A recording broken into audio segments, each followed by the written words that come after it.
What's up, guys? Welcome back to Airbnb ABCs. On this channel, we've talked a lot about the things that you can definitely do wrong in your Airbnb VRBO short-term rental journey, be it from having a bad listing to bad title to just buying the wrong property.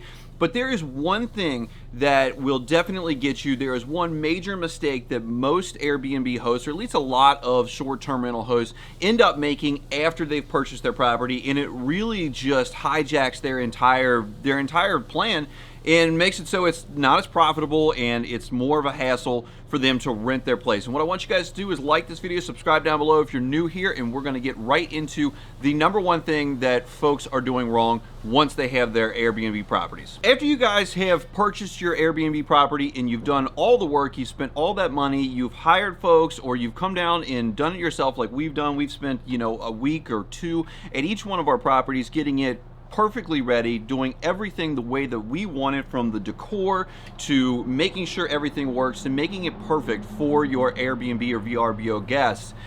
After that is where most people end up making a gigantic mistake, and that is that after they're done with all of that work, they just abandon their properties. They abandon their rentals, and I'm not talking about like Detroit style abandonment or Baltimore style abandonment. What I mean is that they take and put their property, their house or their condo or their beach house or whatever it is that you have. We're here in the Smoky Mountains right now at the property that we call Whispering Woods. We've been down here just kind of doing a laundry list of things that we've had on our minds.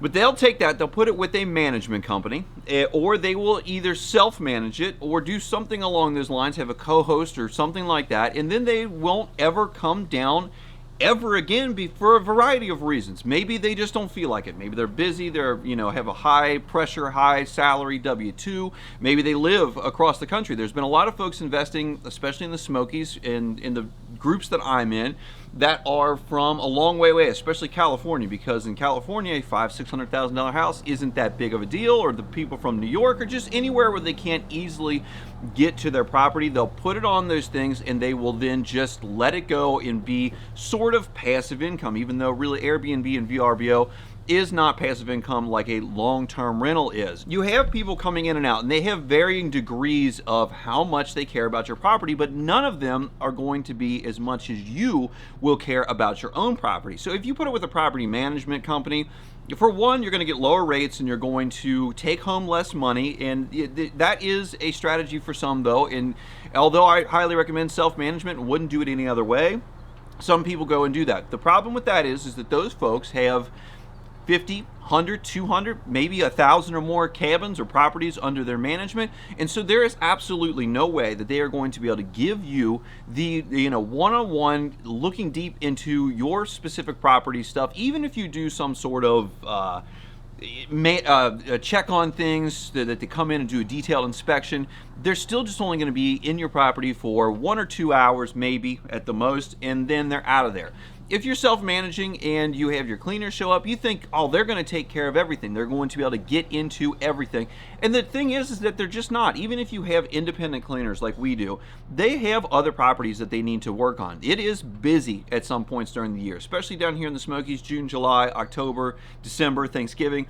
Any of the busy spots, spring break, they're going to need to be moving and grooving. They're going to be in and out. And so although ours do a fabulous job of getting our place ready, keeping it clean, and keeping those 5-star reviews rolling in because it is so clean and well put together, they're not in here doing the nitty-gritty type of stuff that guests are going to be doing. So what's the solution to this, especially if you're in this situation where things have started to decline and you started with a very good property that had very good reviews, and then it just started kind of falling off? You need to come visit your properties. You need to come live in them, stay in them, do the things that a guest would do, so that you can get the same experience and find out these little nitty-gritty details about what is and isn't going on with your properties. And guys, really, if you're buying the types of properties that I talk about, these top-tier properties and top-tier vacation markets, they're probably gorgeous vacation rentals. They are probably in places where lots of folks like going on vacation. Smoky Mountains, the beaches, the North Carolina mountains. There's a lot of places where folks are coming to go on vacation, and there are gorgeous places. And so come down to your vacation home. stay for 2, 3, 4, 5 nights. Really get involved. Do the things. If you have a hot tub, get in the hot tub and use it. Make sure the lights work. Make sure all the jets work. Make sure that there's none of them missing.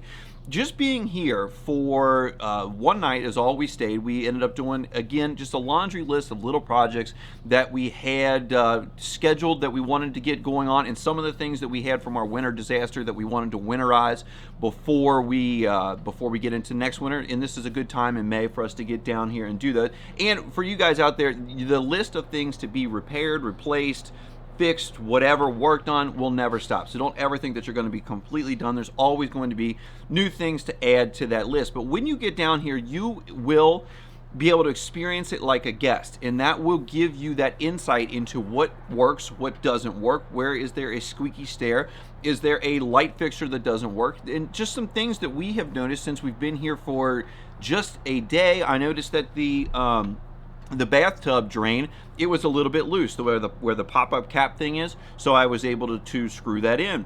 I noticed that one of our pool cues had a tip missing from the end of it, and you know, if just the quick going through with the cleaners or a management company, they're just not going to notice that because they're not going to be dealing with it. Check on top of your video games, your arcade games, on top of ledges where lots of dust could accumulate. Look at your shower heads to see if they've kind of been calcified up. Check out your silverware, your dishes. Again, these are things that your cleaners and your management company are not going to be using. They're not going to be looking at when they're just coming through quickly to do the turns or to do some sort of an inspection. And it's just, you know, these are the things that are going to get missed. It is critical for you to visit your vacation homes at least once every year. Let's say at least once every year. I like to try to at least visit them once every 6 months or so, or have somebody else in our organization, namely my business partner and my brother, to come down and visit these places, use them, be sure that everything is in good working order so that when we have our guests come in, they have a fantastic experience. They leave us excellent reviews that pumps us up in the algorithm. We can get, the top tier guests paying the most amount of money that we can possibly get for our properties, and just keep that good positive upward spiral going. And anyone that has bought a property that has been essentially abandoned, like this one was when we first got this place, it was disgusting. It was out of date. Hardly anything worked correctly with it, and again, it was just disgusting and out of date. You could tell that this had been abandoned to a management company and basically just sat there to rot until we came along and rejuvenated it, and now it is a top performing property in the Smoky Mountains market. So guys, that is my kind of thing for today. Visit your properties. They're probably beautiful. They're probably in beautiful areas. So it shouldn't be that big of a deal to just take a little vacation, come down here, find the things that are wrong, either fix them yourself or start calling out the handyman to have them come fix them. And again, with the handyman, if they are coming to fix something on your property, they are laser focused on what is going on. They may not see the thing that when you're down here working on something, fixing it, that you might not see. Oh, I'm working on the lock. Well, the paint on the door is a little bit chipped. I can fix that up too. And it's just these little tiny details that make the biggest difference with the total guest experience, because that handyman that's here for that, while he may or may not, shouldn't or not notice that, he's laser focused on that because he has 3 other calls, his phone's ringing off the hook because there's people like me just blowing up his phone trying to get stuff fixed. And again, it's just better if you can come down here and experience it yourself so that you can get the things done. Guys, click on these links that are on the screen right now. They're going to tell you all about the types of cabins that we have. There's cabin tours of all 3 cabins that we have, how to manage these things remotely, tips and tricks just like this, and all the trials and tribulations of being an Airbnb VRBO short-term rental host. If you guys like this, it gave you some value, hit the like button for me. Really helps me out in the YouTube algorithm. Subscribe down below if you're brand new to the channel here. We talk all about Airbnb, VRBO, short-term rentals, and everything that goes along with that. I appreciate you guys watching, and I'll see you on the next time. I'll see you on the next one.